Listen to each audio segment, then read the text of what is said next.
Assalamualaikum warahmatullahi wabarakatuh. Kami dari kelompok 3 ingin mempresentasikan hasil kelompok kami tentang perancangan bangunan jembatan yang disusun oleh Zulfikar Sani dari Skaryarnanda. Metodologi perancangan ada beberapa poin. Yang pertama, pengumpulan data. Yang kedua, ada studi kepustakaan. Yang ketiga, ada pemodelan. Yang keempat, cek struktur. Dan yang terakhir, pembebanan dan analisa struktur. Data teknis. Panjang jembatan 45 meter, lebarnya 10 meter, tinggi 7 meter. Software kita pakai SAP 2000. Material BJ37.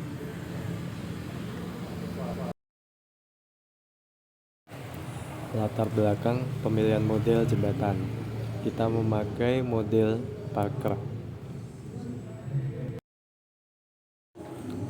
Beban pada SAP 2000. Beban terpusat. Beban terpusat adalah beban yang terkonsentrasi pada suatu titik. Gambarnya sesuai di samping. Selanjutnya, beban terbagi rata. Beban merata adalah beban yang merata secara merata baik ke arah memanjang maupun ke arah luas. Gambarnya sesuai di samping. Beban area. Beban area adalah beban yang terdistribusi secara luasan suatu daerah atau plat. Gambarnya sesuai di samping.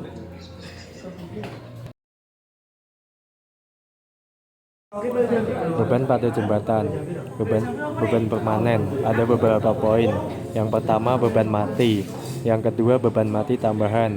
Yang ketiga, beban tekanan tanah. Selanjutnya ada beban lalu lintas.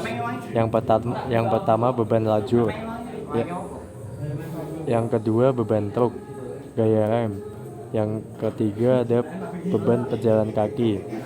Yang keempat, ada gaya akibat tumpukan kendaraan. Selanjutnya ada beban aksi lingkungan, beban tumpukan benda hanyutan, beban angin pada struktur, beban angin pada kendaraan. Yang terakhir ada beban gempa.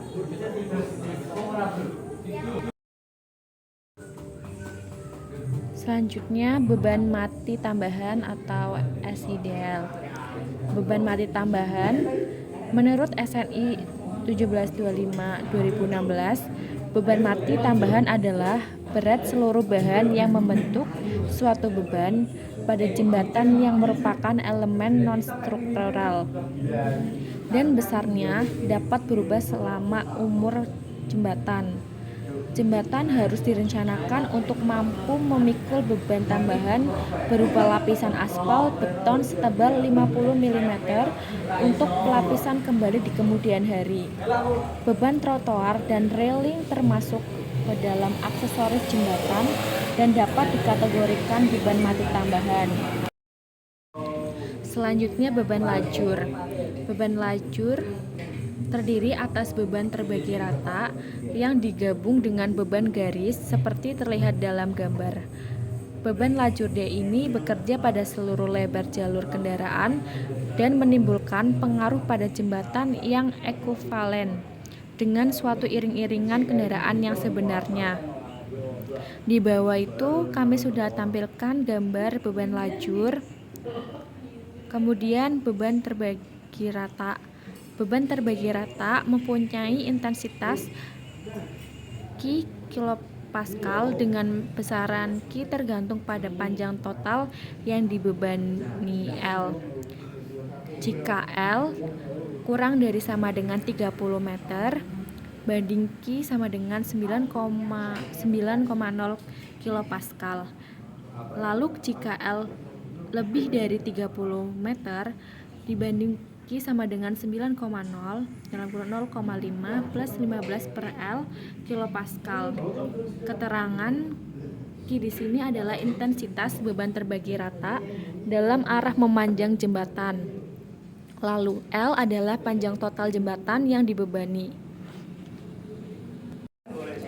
Untuk poin B, beban garis terpusat. Beban garis terpusat dengan intensitas P kN per meter harus ditempatkan tegak lurus terhadap arah lalu lintas pada jembatan.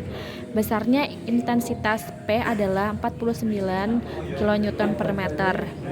Di bawah ini kami tampilkan tabel faktor beban dengan tipe bebannya transien. Dan pada kasus jembatan rangka baja, beban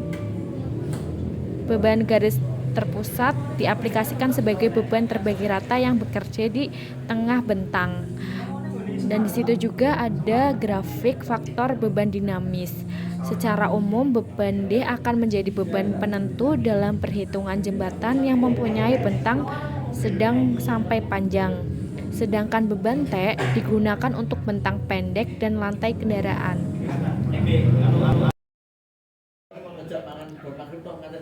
Beban truk.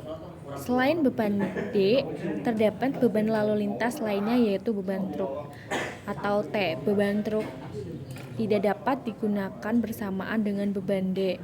Beban truk diasumsikan terdapat satu buah truk dengan 3 gandar di masing-masing lajur. Di situ ada contoh truk dan panjangnya, kemudian juga ada faktor beban, masih menggunakan tipe beban transien. Pada kasus jembatan rangka baja, beban T diaplikasikan sebagai beban terpusat sesuai dengan jarak antar gandar. Gaya rem dan beban pejalan kaki. Yang pertama, kita akan membahas tentang gaya rem. Gaya rem harus diambil yang terbesar dari 25% dari berat gandar truk desain atau 5% dari berat truk rencana ditambah beban lajur terbagi rata. Gaya rem tersebut harus ditempatkan di semua lajur rencana yang dimuati dan yang berisi lalu lintas dengan arah yang sama. Kemudian ada beban pejalan kaki. Semua komponen trotoar yang lebih lebar dari 600 mm harus direncanakan untuk memikul beban pejalan kaki dengan intensitas 5 kPa dan dianggap bekerja secara bersamaan dengan beban kendaraan pada masing-masing lajur kendaraan. Pada kasus jembatan rangka baja, beban rem diaplikasikan sebagai beban area yang bekerja sepanjang lajur kendaraan. Dan untuk pada kasus jembatan rangka baja, beban pejalan kaki diaplikasikan sebagai beban area pada trotoar. Kemudian ada preliminary design. Yang pertama ada material property. Di sini kita menginput dari hasil SAP yang sudah kita kerjakan, lalu kita menghasilkan struktur. Di situ sudah ada gambar cek struktur, itu hasil dari aplikasi juga, dan hasil analisa gaya batang. Pedoman perencanaan kami itu menggunakan RSNI T2 2016 tentang standar pembebanan untuk jembatan. Analisa struktur. Penomoran rangka utama itu merupakan rangka dari jembatan. Kemudian ada gaya aksial rangka utama. Batang atas terdapat 6 batang yaitu A1 dengan panjang 400, gaya 73,89 dengan keterangan tekan. Kemudian dengan batang A2 panjang 600, gaya 76,36 keterangan tekan. Nama batang A3 panjang 600, gaya 137,29 keterangan tekan. Kemudian batang A4 panjang 600, gaya 137,29 keterangan tekan. Ada batang A5 dengan panjang 600, gaya 76,636 keterangan tekan. Batang A6 panjang 400, gaya 73,89 keterangan tekan. Untuk batang bawah ada B1 panjang 600, gaya 53,33 keterangan tarik. Kemudian untuk batang B2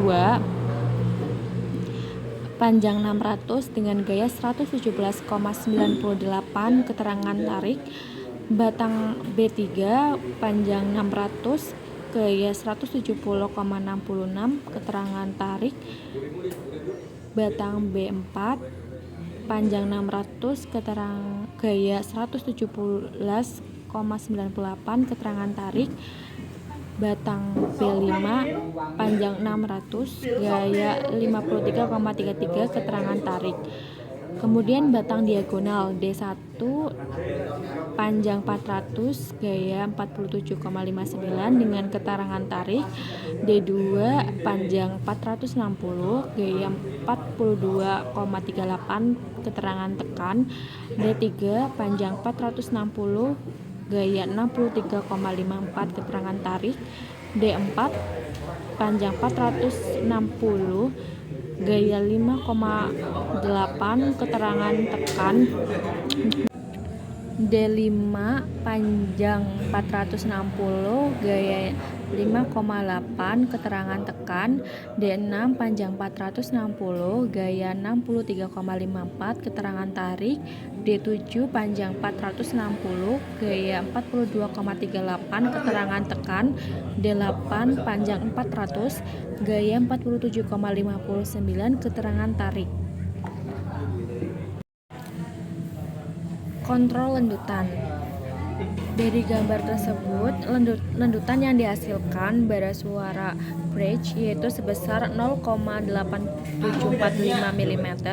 Kontrol lendutan izin sama dengan 0,8745 mm kurang dari 3,75 mm. Dengan hasil ini, dapat disimpulkan jembatan model bara suara bridge memenuhi syarat lendutan izin. Sekian presentasi dari kelompok kami. Mohon maaf apabila ada kesalahan kata. Billahi taufik wal hidayah. Wassalamualaikum warahmatullahi wabarakatuh.